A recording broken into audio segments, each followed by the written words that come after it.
হাই friend, আজি আকৌ নতুন ভিডিঅ' লৈ আহিছোঁ। আজি 10 তাৰিখ, আজি অসম চৰকাৰে কেইবাটাও স্কিমৰ টকা ডাইৰেক্ট একাউণ্টত সোমাই দিব।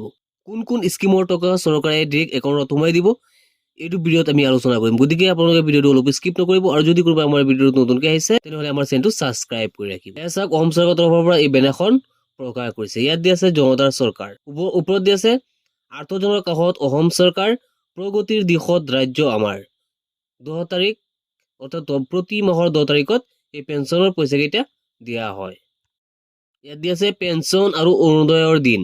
10 তাৰিখটো হৈছে প্ৰতি মাহৰ 10 তাৰিখত পেঞ্চন আৰু অৰুণোদয়ৰ পইচাটো ডাইৰেক্ট একাউণ্টত দিয়া হয় অসম চৰকাৰৰ তৰফৰ পৰা। তলত দি আছে চলিত মাহৰ পৰা 6,07,849 গৰাকী নতুন হিতাধিকাৰীলৈ অৰুণোদয় আঁচনিৰ সুবিধা। তাৰপিছত আছে উপকৃত হিতাধিকাৰী আছে 43,77,125 জন। প্ৰতি মাহে ধন আদায় দিয়ে চৰকাৰে, অসম চৰকাৰে 378.88 কোটি টকা। প্ৰতি মাহৰ 10 তাৰিখে হিতাধিকাৰীৰ একাউণ্টলৈ প্ৰাপ্য ধন। ইন্দিৰা মিৰি সাৰ্বজনীন বিধৱা পেঞ্চন আৰু দীন দয়াল দিব্যাংগন সাহায্য আঁচনিও অৰুণোদয় আঁচনিৰ অন্তৰ্ভুক্ত কৰা হৈছে। অৰ্থাৎ এই আঁচনিৰ টকাটো 10 তাৰিখত দিয়া হয়। তলত দি আছে আঁচনিসমূহ।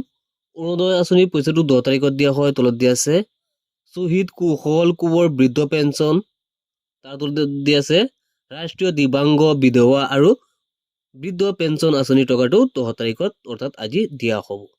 আজিৰ ভিডিঅ'টো এইখিনি আছিলে। লগ হ'ব নেক্সট ভিডিঅ'ত।